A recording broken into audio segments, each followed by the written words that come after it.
He was celebrated as a hero who survived the Vietnam War and built an empire from silence. She was invisible, cleaning offices long after the world went home. When their paths crossed one night, a truth buried for 50 years surfaced, and love found them exactly where forgiveness seemed impossible. Before we begin, if stories like this matter to you, please consider subscribing to the channel. It's free. It helps us a lot. And now, let's begin. The sound comes first. A metallic clink. Sharp. Unmistakable. It hits the marble floor and spins once before stopping between their shoes. A military dog tag. The room freezes. The old man standing near the window doesn't breathe. His hand tightens around the glass of water he's holding, knuckles whitening as if his body has recognized the object before his mind allows it. The woman kneeling on the floor stares at the tag, her chest rising too fast now, her fingers trembling. He knows that sound. He has heard it echo in nightmares for over 50 years. "Where did you get that?" the man asks, his voice low, fractured, almost afraid. The woman slowly looks up. Her eyes meet his, dark, still, controlled. "From the man who never came home," she answers. The glass slips from his hand. Water spills across the floor, and William H. Carter, billionaire, philanthropist, Vietnam War hero, takes a step back as if he's been shot. The building is nearly empty. It's past midnight in Manhattan, the kind of hour where power belongs only to those who can afford insomnia. William Carter has lived in this hour for decades.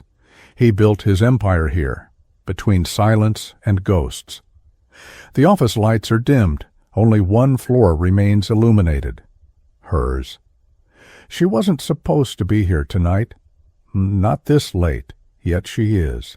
Minh Nguyen, cleaning lady, 68 years old, small frame, slow movements, eyes that have learned how not to ask for anything. William watches her stand.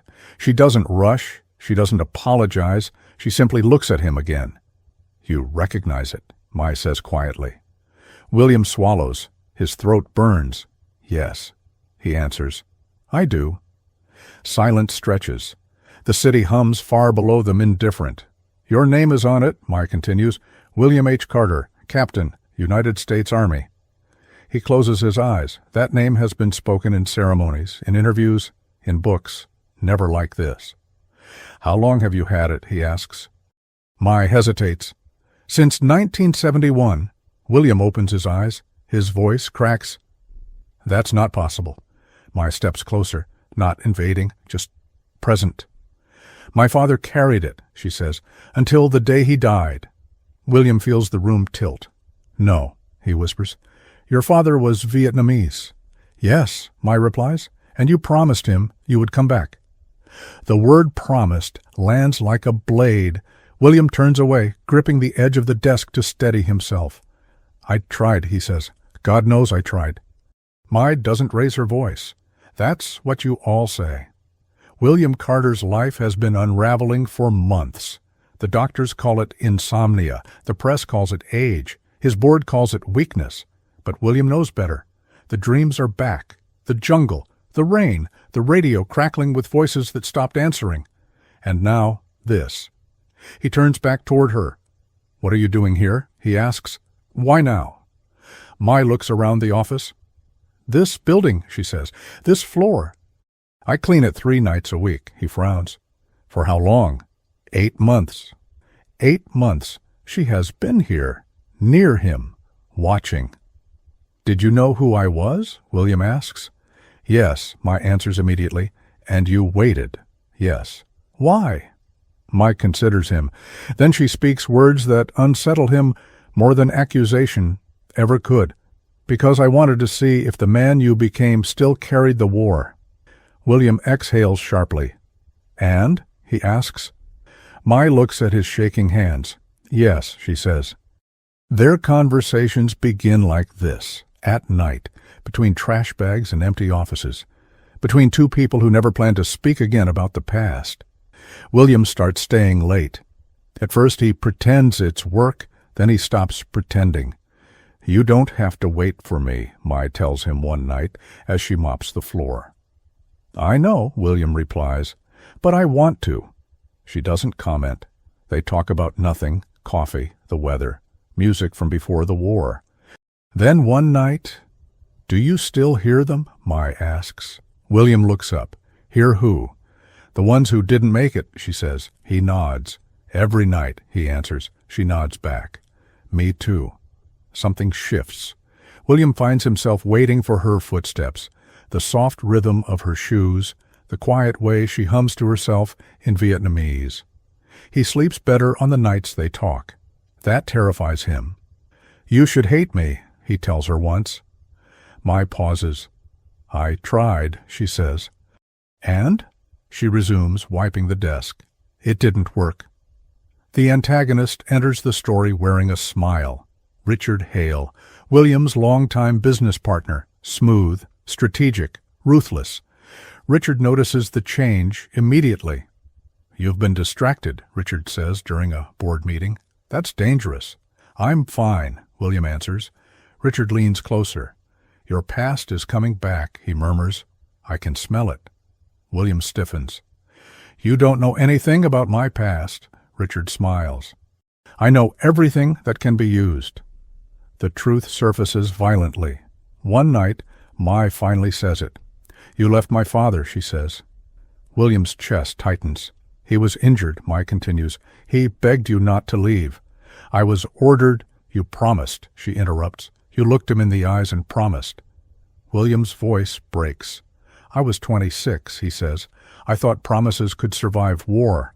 Mai's eyes soften despite herself. "That's when I lost my father," she says. "And you lost yourself." The romance begins where it shouldn't, in shared pain, in late-night silences, in the way William pours her tea exactly how she likes it. One night, their hands touch. They both pull back. "I can't," Mai whispers.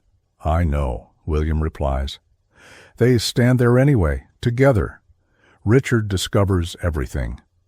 "You're meeting her again," Richard says calmly. William stiffens. "You followed me." "I protected you," Richard corrects, "from the truth." "What do you want?" William asks. Richard's smile sharpens. "To keep the hero alive. The threat is clear. If the truth comes out, William loses everything, his reputation, his empire, his legacy. Mai learns this too." "You must stop seeing me," she says. William shakes his head. "I won't erase you," he replies. "Not again?" The choice looms. Love, truth, or silence. William stands at the edge of his life, and this time he does not run. William doesn't remember deciding to stay. He only realizes it when the building is already empty and the clock on the wall reads 2:14 a.m. Mai is wringing out her mop in silence. "You should go home," she says softly, not looking at him. "I don't sleep," William answers. She glances at him. No one sleeps forever. He almost smiles, almost. They sit across from each other at the long conference table, 2 cups of cheap coffee steaming between them. The city lights spill through the glass walls, painting their faces in reflections they don't recognize. "You were young," Mai says after a long pause. William stiffens. "That doesn't excuse it." "No," she agrees, "but it explains it." He studies her face, the lines, the restraint, the years of practiced survival. "Why did you keep the tag?" he asks. Mai closes her eyes for a moment. "Because it was proof," she says, "that my father mattered to someone." William's throat tightens. "He mattered to me." Her eyes open. "Then why did you leave?" He doesn't answer right away. "I was ordered to pull back," he says finally. "Air support was gone. The village was compromised." "And him?" Mai presses. "He was wounded," William says. "He couldn't run." Silence. "I told him I'd come back with help," William whispers. "I believed it." Mai nods slowly. That belief kept him alive for 3 days. The words crush him. "You don't hate me," William says, more statement than question. "I hate the war," Mai replies. "I hate what it turned all of you into." And me? She looks at him. Really looks. I don't know you yet, she says. That hurts more than hatred. Richard Hale watches the security footage alone in his office. William Carter leaving the building at dawn. Not alone. Richard's smile doesn't reach his eyes. Interesting, he murmurs. The following nights blur together. William starts bringing food. Not expensive. Simple. Mai starts accepting it. They talk longer. About music, about mothers, about the smell of rain before it falls. You ever think about leaving? William asks. Mai shrugs. I already left once. Vietnam, he says. She nods. And America, he adds. She meets his gaze. I came here for survival, not belonging. William absorbs that. I never belonged anywhere, he says quietly. Mai looks surprised. You had everything, she replies. No, he says. I had noise. The first moment of tenderness is accidental. William coughs suddenly, hand clutching his chest. Mai is on her feet instantly, steadying him. Sit, she orders. I'm fine, he protests. You are stubborn, she says, pressing him gently into the chair. Her hand remains on his shoulder a second too long. They both feel it. She pulls away. I'm sorry, she says. No, William replies. Don't be. They don't talk after that. They don't need to. Richard makes his move quietly. Background checks, he tells his assistant. Everything. Within days, the file is on his desk. Mai Nguyen, born in Vietnam. Father listed as missing in action, unofficial civilian ally to U.S. forces. Richard exhales slowly. Oh, William, he murmurs, you sentimental fool. The confrontation comes suddenly. Richard steps into William's office unannounced. You're seeing her, Richard says casually. William's jaw tightens. Get out. Richard closes the door behind him. You can't afford to be emotional. This is my life, William snaps. Richard leans forward. Your life is your myth, and myths collapse when inconvenient truths surface. William stands. Leave. Richard smiles. She's the daughter, isn't she? The room goes cold. You don't get to say her name, William growls. Richard straightens. I get to say whatever keeps our empire intact. William finds Mai in the hallway that night. We have to stop, he says. Mai's face stills. Why? They're watching, he answers. Who? My world, he says bitterly. She studies him. You're afraid? Yes, he admits, but not of them. She steps closer. Of what then? Of losing you, William says. The words hang between them. Mai closes her eyes. This can't happen, she whispers. I know, he replies. They stand inches apart. Neither moves. The revelation comes not as anger, but as confession. Mai speaks first. My father didn't die hating you, she says suddenly. William looks at her, startled. He told my mother, she continues.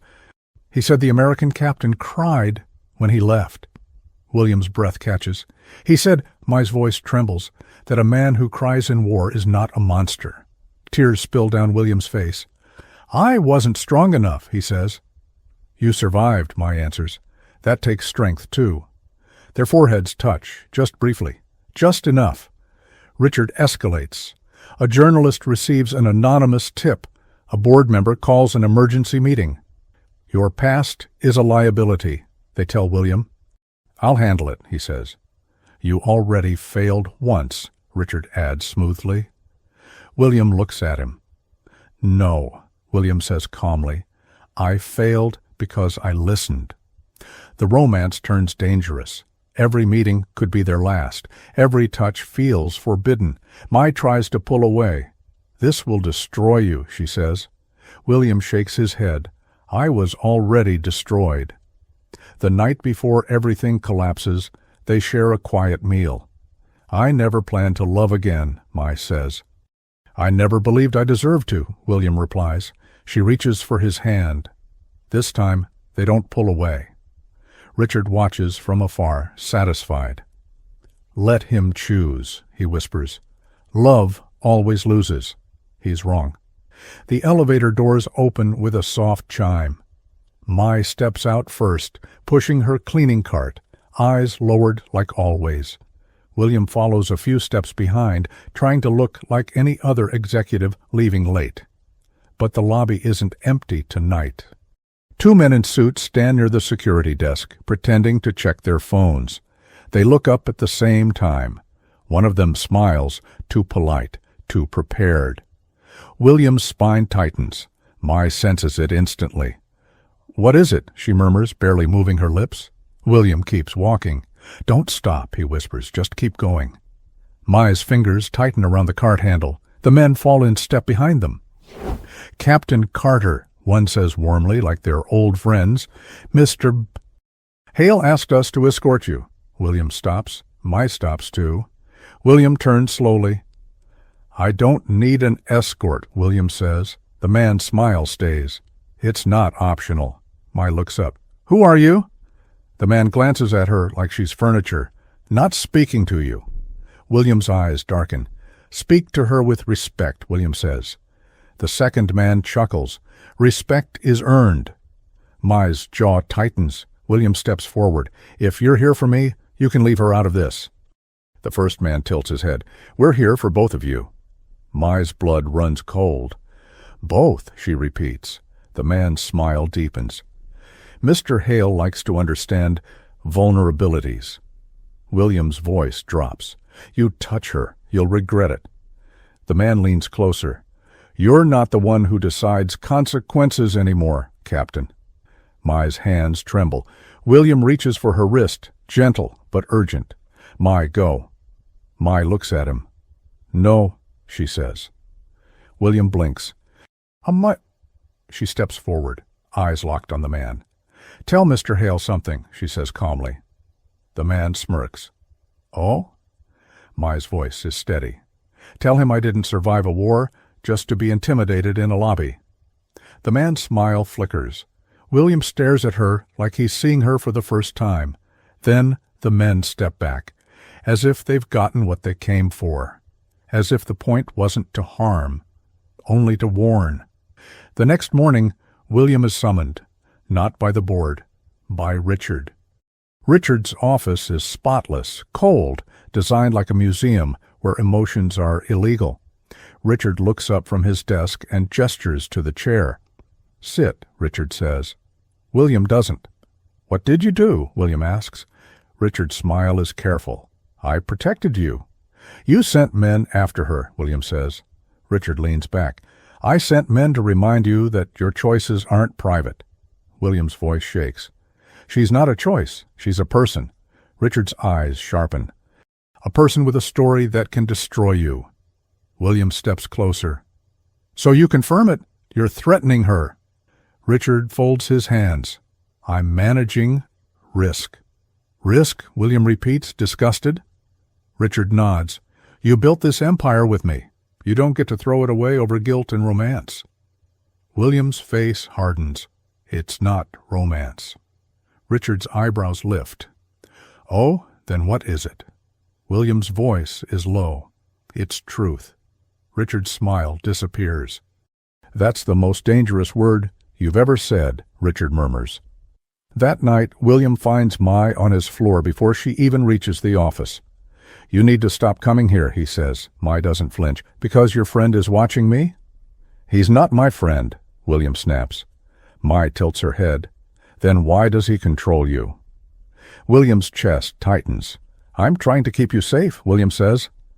Mai's eyes soften slightly. "Safe from what?" William swallows. "From being used." Mai steps closer. "William," she says gently, using his first name like it matters, "I've been used my entire life. I know the difference between danger and fear." William closes his eyes. "This isn't just fear," he whispers. Mai studies him. "Then tell me." He opens his eyes, and the words come out like poison. "Richard knows what happened," William says. "He knows about your father." Mai goes still. "How?" she asks. William's voice breaks. He had you investigated. Mai's breathing changes. Slow, controlled. You brought me into a war again, she whispers. William grabs her hands. No, I didn't. She pulls away. I trusted you, she says. William's mouth opens, but nothing fixes it. Mai turns, pushing her cart forward. William follows. Mai, please. She stops without looking back. Do you know what it feels like, she says quietly, to finally let someone close and realize the world will punish you for it? William's voice cracks. Yes. Mai turns then. Her eyes shine, furious and wounded. Then why did you let it happen, she demands. William steps closer. Because I couldn't stay away from you. Mai's lips tremble. That is not an apology, she whispers. No, William admits. It's the truth. The twist arrives like a gunshot, quiet, sudden, irreversible. The next day, Mai doesn't come. The day after, she doesn't come. William calls the cleaning company. She requested reassignment, the manager says. Effective immediately. William's hand shakes around the phone. Where? He asks. The manager hesitates. I can't disclose that. William hangs up. His lungs can't find air. He drives. He doesn't even remember deciding. He drives to the address he once saw on the background check Richard pulled because Richard wanted him to know he could. When William reaches the building, it's a small apartment complex in Queens. The hallway smells like old cooking oil and laundry detergent. He knocks. No answer. He knocks again. Finally, the door opens a crack. Mai stands there, eyes guarded. What are you doing here? She asks. William's voice is raw. I couldn't find you. Mai's gaze flickers away. You shouldn't be here. I know, William says, but I had to. Mai opens the door slowly. He steps inside. The apartment is small, neat, quiet. On the wall, there's an old black and white photograph. A Vietnamese man, young, smiling slightly, standing beside a woman holding a baby. Mai notices William looking. That's him, she says. William's throat tightens. Your father. Mai nods. William steps closer to the photo like it might burn him. I've seen his face, William whispers. Mai turns sharply. How? William swallows hard. In my dreams. Mai's breath catches. William looks at her. I need you to hear something, he says. Mai's voice is cautious. Then speak. William's mouth trembles. He sits down, as if his legs are failing. Your father saved my life, William says. Mai's eyes narrow. What? William nods slowly. I was supposed to save him, William says, but the truth is, he saved me first. Mai's chest rises. Explain. William stares at the floor. I was ambushed, he says. I was hit. I couldn't move. I was bleeding, and I thought, this is it. Mai doesn't blink. I heard footsteps, William continues. I thought it was the enemy. I lifted my weapon. I was shaking. His voice cracks. And then he stepped out of the trees, William whispers. Your father, unarmed. He lifted his hands. He spoke English. Mai's lips part slightly. He said, William continues, don't shoot. I'm here. Mai's eyes shine with sudden tears she doesn't want. William swallows. He dragged me through mud, William says. For hours, he carried me on his back when I couldn't stand. Mai covers her mouth. I survived, William whispers, because of him. Mai's voice breaks. Then why didn't you... William looks up at her, eyes red. Because I failed him, he says. That's why. Mai's knees weaken. She grabs the counter. You told the world you were a hero, she says shakily, and you never said his name.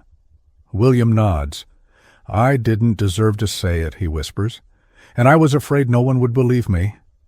Mai's eyes flash. So you protected yourself? Yes, William admits. I protected myself. Mai's voice rises, but not into screaming, into pain. Do you know what it did to my mother? Mai asks. To raise me with questions and no answers? William's face tightens.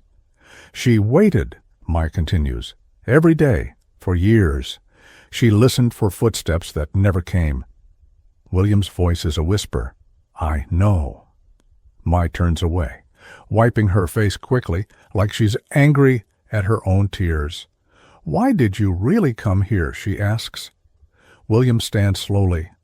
Because Richard is going to expose it, William says, but not like the truth. He'll twist it. He'll make you look like a liar, like a threat, like an opportunist. Mai laughs once, bitter. Of course. William steps closer. And I realized, William says, that if anyone is going to tell this story, it should be me. Mai turns, stunned. You? She repeats. William nods. Yes? Mai's voice shakes. You would destroy your own name? William holds her gaze. I don't have a name, he says. Not one that matters. Not until I return what I stole. Mai's breath catches. What did you steal? She whispers. William's voice breaks. His honor, he says, and your chance to know the truth. Mai stares at him. Then she shakes her head slowly. It's too late, she whispers. William steps closer. It's late, he agrees, but not too late. Mai's eyes fill. Why now? She asks. William's voice drops. Because I love you, he says. Mai freezes. William continues, voice trembling but determined. And that terrifies me, he admits. Because loving you means I can't hide behind my money anymore. I can't hide behind my story. Mai's lips tremble. You can't love me, she whispers. Not with this between us. William takes a step closer. Then, tell me to leave, he says. Tell me, and I'll go. Mai stares at him, her chest rises. Her voice comes out broken.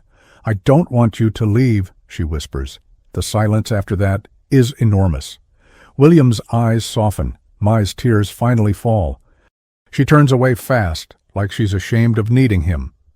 William doesn't touch her. He just stands beside her, present. Richard's next move is lethal, socially, emotionally, publicly. A charity gala is announced, a celebration of heroes. William is scheduled to speak, and Richard has arranged for reporters to attend, not for charity, for spectacle. The night of the gala arrives. William stands behind the curtain, dressed in black, breathing like a man walking toward a firing line. Richard approaches, smooth as ever. Smile, Richard murmurs. America loves a hero. William looks at him, calm and lethal. I'm not here to be loved, William says. Richard's smile tightens. Then what are you here for? William's eyes sharpen. To tell the truth, he says. Richard's expression flickers, just for a second. Then he leans in, voice low. If you do that, Richard whispers, I will bury her. William's jaw tightens. You don't control me, William says. Richard's eyes are cold. I control the narrative, Richard replies. William inhales slowly. Then, quietly, he says the sentence that changes everything, not anymore. Behind the curtain, William hears the host announce his name. The applause roars. He steps forward. The stage lights blind him. For a moment, he sees jungle shadows. Then he sees the crowd, hundreds of faces waiting for a hero. And near the back, in a dark corner, he sees Mai. She shouldn't be here, but she is. Her eyes are fixed on him, not begging, not accusing, just watching. William grips the microphone. His voice comes out steady. My name is William Carter, he says. The crowd cheers. He swallows. And for 50 years, he continues, you have been told I survived the Vietnam War as a hero. The cheering slows. Richard watches from the front row, smiling, confident. William's hands tremble slightly. Mai's face is still. William breathes in. Then he says, and tonight, I need to tell you who really saved my life. Richard's smile vanishes. The room goes silent.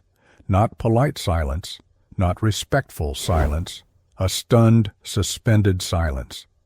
William Carter stands under the lights, microphone trembling slightly in his hand. The applause has died mid-breath, like a wave crashing into stone. Richard Hale's face hardens in the front row. Tonight, William continues, voice steady but stripped of performance. "I will speak the name of a man history forgot." A murmur ripples through the audience. Cameras zoom in. Richard leans toward the board member beside him. "Cut the feed," he whispers. The man shakes his head, pale. "We're live." William closes his eyes for half a second. The jungle returns. Rain. Blood. Breath running out. He opens his eyes. "His name was Nguyen Van An," William says clearly. "A civilian, a father, a man who carried me through gunfire when I was already dying." Gasps spread across the room. Mai's hand flies to her mouth. William's voice tightens. "He saved my life. And when it was my turn to save his, I failed." A reporter whispers, "Oh my God." William swallows hard. "I told him I would come back," William says. "I never did." Richard stands abruptly. "That's enough," Richard says loudly, forcing a laugh. "My partner is confused. Trauma does that at his age." William turns his head slowly. "No," William says. "What confuses people is silence." The audience freezes. Richard steps toward the stage. "William, stop this." William doesn't raise his voice. "You used my story," William says. "You polished it. You sold it. You buried the truth because it was inconvenient." Richard smiles tightly. "You're destroying yourself." William nods. "I know." "And her," Richard snaps, eyes flicking toward Mai's shadowed figure. William's gaze sharpens. "You will never threaten her again," William says. "Not after tonight." Richard laughs once. "You think this ends well?" William's voice breaks, but he keeps going. "This war didn't end when the bombs stopped," William says. "It followed us home. It followed our children. It followed the people we left behind." Mai's tears fall freely now. William continues, "I am not a hero," he says. "I am a survivor who lived because another man didn't." The silence shatters. Some people clap, tentatively. Others look horrified. The cameras don't blink. The fallout is immediate. By morning, William Carter is everywhere. Headlines, condemnation, praise, anger. Disgraced war hero. Billionaire admits abandonment. Truth or senility? The board meets without him. Richard chairs it. "He's unstable," Richard says smoothly. "We must protect the company." The vote is swift. William is removed. Stocks fall, then stabilize. Richard smiles. William sits alone in his apartment, the television flickering with his own face. He doesn't turn it off. He deserves to watch. There's a knock at the door. He doesn't expect anyone. When he opens it, Mai stands there. No cleaning uniform, just herself. They stare at each other. "You shouldn't be here," William says softly. Mai steps inside anyway. "You said his name," she says. William nods. "I did." "You told the truth," she says. "Yes." Mai's voice trembles. "Do you know what that did to my mother?" William closes his eyes. "No." "She cried," Mai says. "Not from pain, from relief." William's breath breaks. "She waited 50 years, Mai continues, and tonight, she finally stopped waiting." William sinks onto the couch. "I lost everything," he whispers.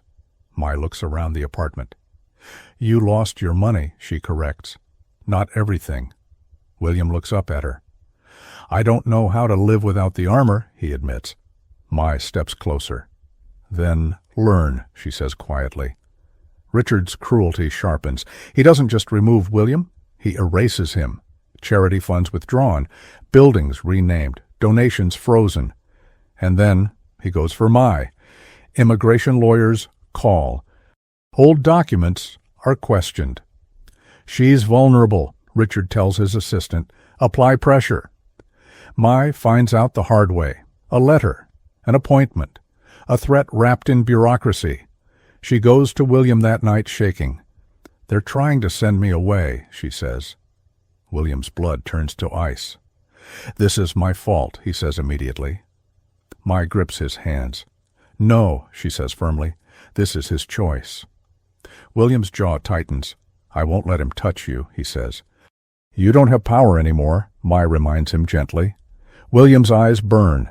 Then I'll use what I have left. The confrontation happens in daylight. Richard's office again. William enters uninvited. "You destroyed me," William says calmly. Richard smiles. "You handed me the knife." William steps closer. "You're going to stop," William says. Richard laughs. "Or what?" William leans in. "Or the rest of the truth comes out," William says quietly. Richard's smile falters. "What truth?" Richard snaps. William's eyes lock onto his. "You weren't just a businessman," William says. "You were there." The room freezes. Richard's face tightens. "You know," William continues, "you were in Vietnam too. Logistics, black market. You made money off the war." Richard's voice lowers dangerously. "Careful." "I am," William says, "because I have proof." Richard's breath quickens. "You expose me," Richard says, "and you destroy her anyway." William shakes his head. "No," he says. "You won't touch her," Richard sneers. "You don't decide that." William straightens. "She's already survived worse than you," he says, "and so have I." That night, Mai tries to leave. "I don't want to be the reason you suffer more," she says. William blocks the door, not forcefully, just desperately. "Don't disappear," he whispers. "Not again." Mai's eyes fill. "I'm tired of being brave alone," she admits. William steps closer. "Then don't be alone," he says. They hold each other, not as lovers. As survivors, Richard makes his final move, a press release, a lawsuit, and one last threat delivered through a third party.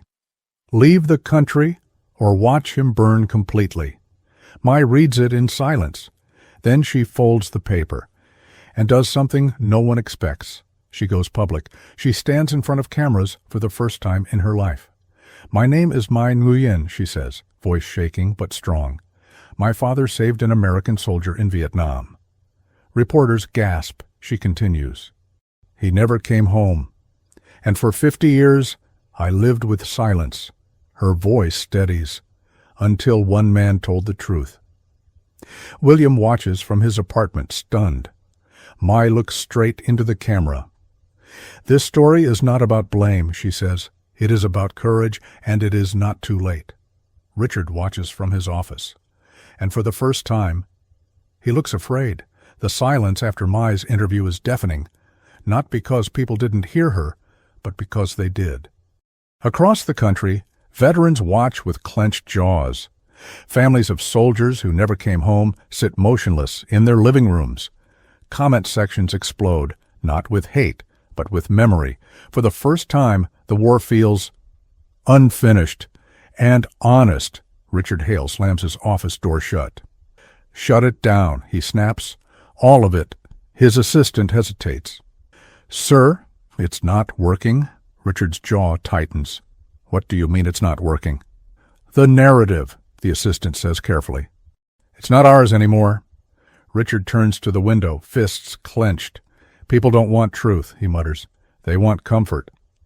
But this time, comfort isn't winning.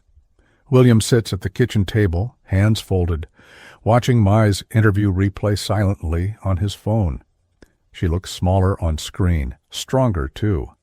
A knock at the door breaks him out of it. He opens it. Mai stands there again. This time, she doesn't hesitate. "They can't send me away," she says. William's breath catches. "What?" "The pressure backfired," Mai continues. "Veterans groups, lawyers, public support." William's eyes fill. "You didn't have to do that," he whispers. Mai steps inside. "Yes," she says softly. "I did." William swallows. "Why?" Mai meets his eyes. "Because silence almost destroyed us," she says, "and I won't live there anymore." William's voice breaks. "I'm not a hero," he says again, like a confession that still needs forgiveness. Mai steps closer. "I know," she replies. She reaches for his hand. "And I still choose you." The words hit harder than applause ever did. William closes his eyes. For the first time in decades, the jungle doesn't follow. The final confrontation happens where it all began. A public hearing. Cameras everywhere. Richard Hale sits straight-backed, immaculate, confident, until William enters, not as a billionaire, not as a legend, just as a man. Richard leans over, voice low. "You really want to do this?" William nods calmly. "I already did. Evidence is presented. Documents, witnesses, financial trails leading back to Vietnam." Richard's smile cracks. "You think this makes you clean?" Richard sneers. "You still left a man to die." William doesn't flinch. "Yes," he says, "and I will carry that forever." The room stills. "But I will not let you profit from it," William continues, "or bury it." Richard's voice rises. "This is a witch hunt." A veteran in the audience stands. "So was the war," the man says. Richard's face drains of color. The truth doesn't shout. It simply stands and lets the lies collapse around it. Richard Hale is removed from the board. Investigations follow. Charges are filed. His name disappears quietly, just like the people he once erased. No ceremony, no hero, just consequence. Months pass. William lives smaller now, a modest house, simple mornings. He works with veterans, quietly, no cameras. One afternoon, Mai watches him repair a broken fence, sleeves rolled up, hands dirty. "You're bad at this," she says gently. William smiles. "I know." She hands him water. He looks at her. "You stayed," he says. Mai nods. "So did you." They sit together as the sun lowers. "I spent my life thinking love was something I didn't deserve," William says. Mai leans her head against his shoulder. "And I spent mine thinking love always leaves," she replies. He turns to her. "We were both wrong," he says. Mai smiles through tears. "Yes," she agrees. "We were." Years later, a small memorial stands near a quiet park. A simple plaque. Nguyen Van An, father, survivor. He saved a life. William and Mai stand hand in hand. No reporters, no speeches, just truth. William places flowers at the base. "I'm sorry it took so long," he whispers. Mai squeezes his hand. "He knows," she says. They walk away together, not healed, but whole. Because some love stories don't erase the past. They finally allow it to rest. If this story moved you, subscribe to the channel. It truly helps us continue bringing these stories to life. And tell us, from 0 to 10, how would you rate this story?